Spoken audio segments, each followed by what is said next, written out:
মিরপুর উপজেলা ৩ নং তালবাড়ি ইউনিয়নের ২ নম্বর ওয়ার্ডের আমি মেম্বার আব্দুল মান্নান সেন্টু মেম্বার।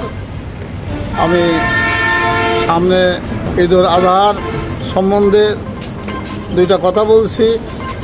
সেটা হচ্ছে ঈদটা যেন সবার জন্য, গরিব দুঃখী বড় লোক যে যেমন আছেন সবাই যেন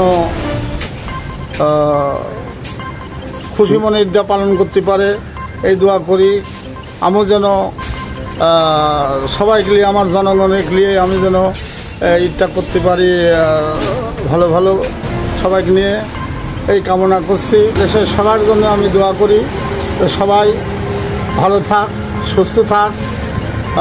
গরিব দুঃখী মানুষের কামনা করছি যে তারা আল্লাহ যেন তাদের ভালোবাসে, আল্লাহ যেন তাদের রহমত করে, আল্লাহ যেন তাদের বেহেশতবাসী করে। আপনারা আমার জন্য দোয়া করেন যে আমি যেন ভালো পথে চলতে পারি, আমি যেন মানুষের ভালো করতে পারি, আমার দ্বারা যেন মানুষের ক্ষতি না হয়, আমার দ্বারা যাতে মানুষ মনের কাছে কষ্ট না পায়, এই দোয়াটা আমার জন্য আপনারা সবাই করেন।